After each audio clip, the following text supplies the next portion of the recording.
the contention points? What is the critical historical method that is used in the West that might not have been used by the Muslim scholars?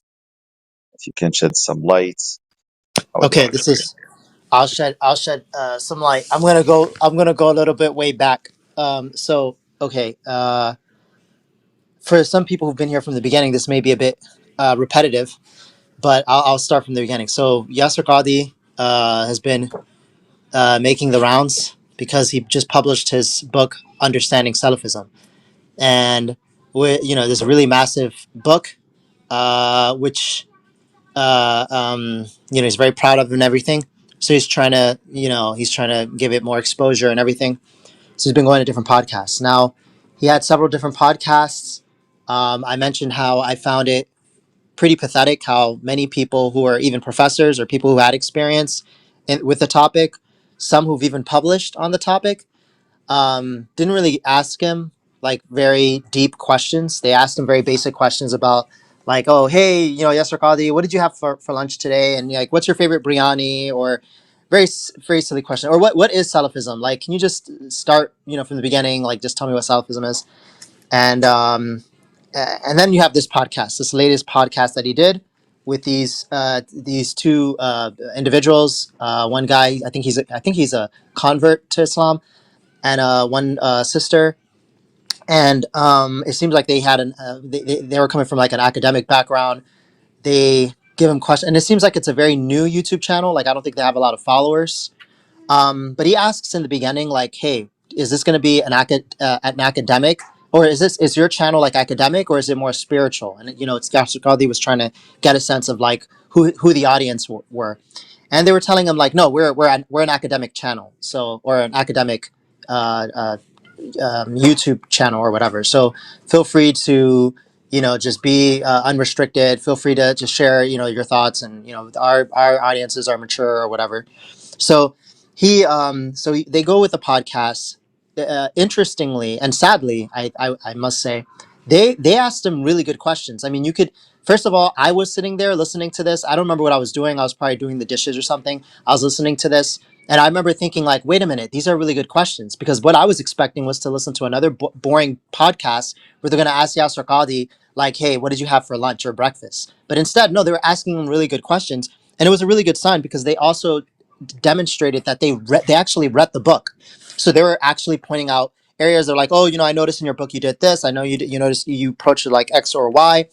First of all, I thought that was a really good sign because it didn't strike me like some of the other people who've talked to Yasir Qadhi even read the book, which is fine. But it didn't really give a lot of substance to the podcast. There wasn't like much material that you can gain when watching some of the other podcasts. Anyway, so long story short, they keep asking questions. I'm not sure whether they asked him about the historical critical method or if it was like one of Yasir Qadhi's famous tangents, like when he tends to go off on tangents. Either or, it got to a point where Yasir Qadhi made this claim about how um, uh, like the historical critical method cannot like you cannot verify Western academics would not take hadith. They would not take hadith using their method. So using their method, you can't affirm hadith the same way you could like utilizing the hadith sciences. Now, me personally, I always thought that they did take hadith. Like I thought even through their own methods that they took that they would. I don't mean taking hadith like they believe in miracles and things like that, but I thought taking hadith like they thought at least like some of them were reliable, like they could be reliably traced to the Prophet sallallahu alaihi wasallam. Like you could use this as evidence in history, but apparently not. So that was something new to me. Some other people came up on the stage. You weren't here, Al Jadi, but some people came up on the stage and they were saying like this is so obvious. In fact, they made me feel embarrassed for not knowing this. They were like everybody knows this, and this is not even a controversial thing. In fact, when you go on some of the comments on Twitter, you'll find many people saying things like, "Oh, this isn't really a controversial thing. I don't know why people are making this a big deal. This is so apparent. Everybody knows this."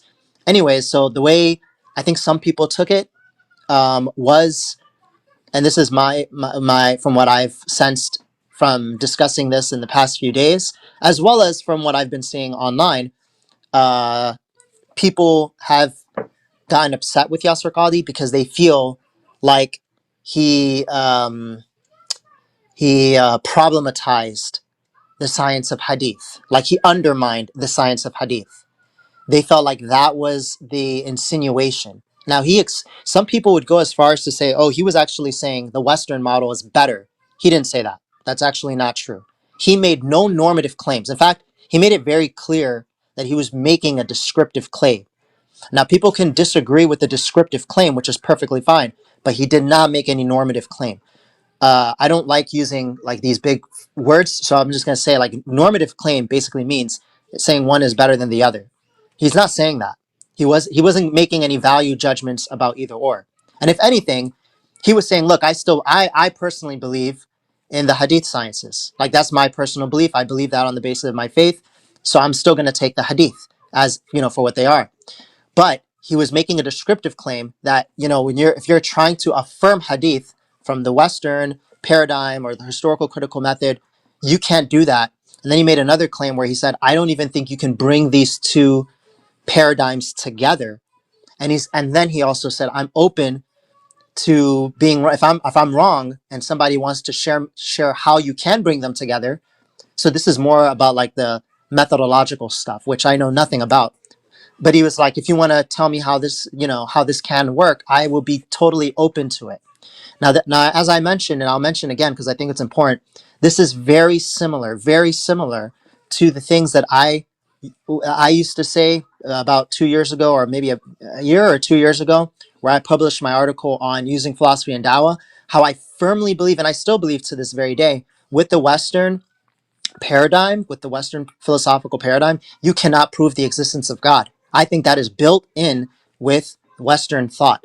So that's what I believe. Many people vehemently disagree with me, which is fine, but I took him to be saying something similar, which is a flaw in the Western paradigm, or just an observation. Because, like I said, I don't really think he was even making judgment claims here, but it was an observation about the Western model. Some people want to say that it's because it's based on like this hyper skepticism. Some people want to say because it's based on, there's this fixation on text. I don't know what it is, but the fact of the matter is that's what he was saying. But a lot of people got upset with it. Some people thought Yasir Qadhi was saying the West is better, and that's where Dr. Jan Islam, who, just to give some background, I gave this earlier and I'll give it again. Dr. Jan Islam is a postdoc at Oxford University.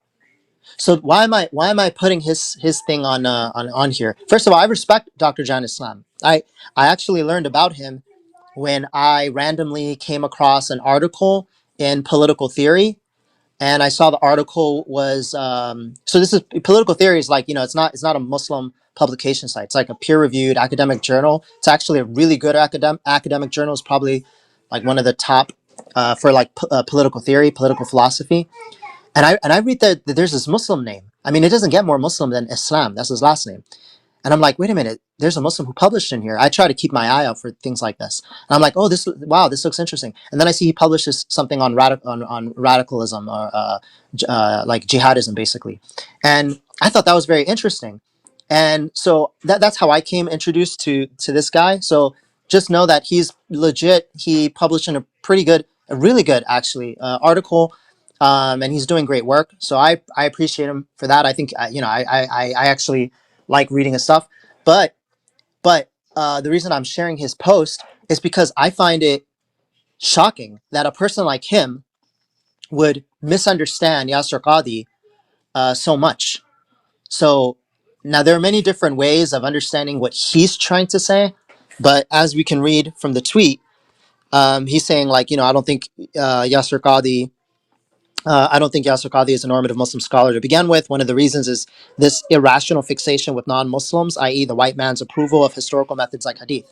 I never took Yasir Qadhi to be fixated with the non-Muslims' approval of historical methods. I never took that to be the case. In fact, I feel like there's a little bit of projection going on here, because why would you insinuate that unless you had this fixation with non-Muslim, like, so the whole thing about like the white man's, I know that kind of talk because I talk like that as well. He's operating from within a decolonial framework where I'm sure he's reading a whole bunch of like modernist or decolonial theory.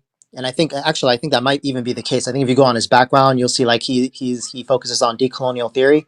That's actually one of the things I don't like about decolonial theory is when they get too conspiratorial and they think like, oh, everything is the white man. I know sometimes I talk like that as well, and I try to avoid getting sucked into that. But the point is, you can't project that on everybody. Are some people like obsessed with the white man and the white man's tools? Sure. But how can you project that on Yasir Qadhi? I don't think, even if you want to say that's true, I don't think there's any evidence that has been given in the podcast to suggest that. Again, because I never heard him say, contrary to what some people have said on this app in the last room, which was not recorded, some people tried to say that Yasir Qadhi did explicitly say that the Western model, that the historical critical method is better. I did not hear him say that.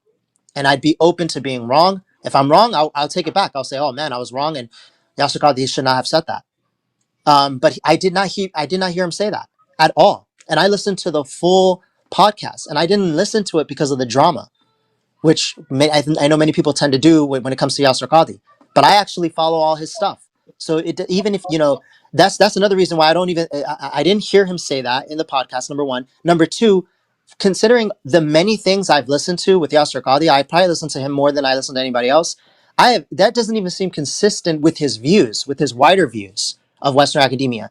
The third thing I'm going to say is when you look at Jan Islam is still in academia. I mean, he's a postdoc at Oxford. You don't get to be a postdoc at Oxford by just waltzing in and reciting Quran. You go there, but you get a position like that by playing the politics very well, by networking, by sucking up to all these Western academics. You do all that. You have to play the game. Yasir Qadhi abandoned academia. He left academia. You want to talk about sucking up to the white man or fixation with the white man's world? Yasir Qadhi left academia to go into the I keep not. I keep. I don't know how to explain. Like to become an imam. I don't know what would you call that. Like become an imam, a leader, leader of the community, like a community person. He's working at a masjid. That's what he's doing. He's focusing on Muslims, the community of Muslims, and now with his new podcast or YouTube lecture that's talking about doubt and everything. It seems like he's very focused on youth and about community. He's all about community building. Actually, he's so Yeah, much he's so much into but community building that it actually annoys me because I actually prefer him to go into academia. So Jan Islam could not have been more wrong about Yasir Qadhi is what I'm trying to say and why I was but trying to can't you bring attention to. see? Can't you see? It's possibly the opposite when Yasir Qadhi, as you have described him, and he didn't really go into academia in the form as Khan did, and he's making a comment that academics of Western, uh, you know, um, and specialized people in these fields actually can judge on the hadith. I mean, did he say that they don't agree because they don't want to agree, or did they agree because the principles are different? Did he study the matter? And how would you say that Khan actually commenting on Yasir Qadhi? Okay, let's assume he actually understood him. He possibly read from sources that he actually said something negative about the hadith. How would you say that he's sucking up, of course, let's say, as you have painted him off, and he's still tweeting about hadith in this form as saying that these Western men being attacking them as colonizers, and he's still a student in their university, and saying that no, this hadith is actually much more accurate, or these verses are much more accurate. I mean, he's actually going against his school, if the school is actually against the hadith or against the principles. Okay, so that's a good question. So let me clarify. We will never know. So the whole claim of like, oh, you're fixated with the white man. No, no, no, you're fixated with the white man. No, no, you're fixated. Like we would. This is all silly. Like we would Yes, never. then drop No all one that. can really. I Hold on. agree. Wait. Hold on. Wait, let me comment. Let me comment because you. This is a good. It's a good question. And I'm not saying this about you. Actually, I'm saying about me. About me. We all claim we make these claims. Believe me, even internally among PhD students, like people have made this claim to me, like other PhD students in Islamic studies, whenever say some things like, oh, you're just so fixated with the West. And I'm like, they can't be so wrong. They don't hear me criticizing the West, like on Clubhouse and other spaces. So this is an internal thing. People do this a lot. And what I'm trying to say is it's all really silly. Nobody can rip open somebody's heart and know who is really fixated. What I was trying to say, though, just to clarify, what I was trying to say is if we want to say anyone is fixated, why not point to the person who's actually still working at Oxford versus somebody who abandoned Yasir Qadhi got his PhD from Yale. Yale. Everybody knows what Yale is. Presidents go to Yale. Yasir Qadhi got his PhD from Yale and abandoned that life. He abandoned academia because he didn't like it. And so no, again, does this absolve him? No, no one definitively knows what's in anybody's heart. But that's what I'm saying. We could play this same game. But sorry, what was the other question? We're speaking in a tangent here, Dawood, I think. I mean, the topic was what are the historical critical methods that he was trying to convey to us based on them. And if actually this Khan guy can actually utilize and fix up what Yasir Qadhi was trying to say by referencing for us that the critical historical method can be used or not used on the Muslim, hadiths. Now, in his tweets, it seems that he's also saying, no, those Western colonizers don't understand how difficult it is to produce such a system and the verifications and stuff like that. Hinting as if, yes, those Westerners don't have the tools yet. They don't really recognize it as if it's missing them because, I need to actually understand why do they miss these simple tools because it's just basic tools to get to understand men, to understand the chains, to verify events, to actually make sure that this piece of text is actually representing what this prophet has been saying. I mean, it's not a complete picture by both of these men, Yasir Qadhi and Khan. That's what I'm saying. Okay, yeah. So okay, that's a good question, and I'm gonna say like so. You're asking the wrong person here because I'm not familiar with this at all. Like I'm not a historian whatsoever. Um, so yeah, I wouldn't be able to say anything. What I can say is this. This is what I can say. Yasir Qadhi is making a particular type of claim. He's saying, look, these two things don't go together. This tool can't give you can't give you this, which is hadith. Not by this tool. And he has his reasons. And I think what you're trying to ask, which I understand, is like, okay, let's go into the tools themselves. Why not? Like, what can you get with these tools? Okay, that's a good question. Jan Islam, is he contending with that claim? No, right? Unless I'm wrong. Am I blind or something? Not to you, to everyone. Like, am I blind or is the claim Jan Islam is making, even all over his Twitter, is but our tools are very sophisticated. Yeah, Yasir Qadhi did not deny that. Like I don't know what this fixation is with trying to force Yasir Qadhi to say these outrageous blasphemous statements. Remember the whole Quran scandal? People went as far as to claim, Quran, Yasir Qadhi does not think the Quran is preserved. That's ridiculous. Like again, people are trying to force this, and then what this ends up resulting in is in Yasir Qadhi making these long, lengthy clarifications on his Facebook or on his Twitter. And the funny thing is, these clarifications people still like double down on their initial claims of based on misunderstandings. Because Jan Islam, did he delete this post after? So Yasir Qadhi made a clarification, by the way, if you want to read that. Um, if Yasser after Yasser Qadhi, if we want to see what he was actually saying and if I'm actually right about his assessment, go read his clarification. I've been saying this even before his clarification came out, before I even became aware of his clarification. But you can read the clarification. Yasser Qadhi makes it clear that he's not saying in any sense that the science of hadith is weaker or less superior. He's not saying that. That's not what he's saying. So again, I know I'm not answering your question, No, but I think I did. I think I the think I. gist of it, But let me the wait. Let me gist of say. it. Let me Okay, just say. But I think I am answering. But by first saying that I don't really have the answer about like the specificity of the historical critical method. We're really asking the wrong person. But then the second thing is I'm not even sure how much. I'm not even sure to what extent that's even really the point, because it seems like people are criticizing Asr Qadi about a claim that he's not even making. yeah, that's what I'm saying. It seems that it's just a commotion against Yasir Qadhi because many people actually do resist him for some reason or another.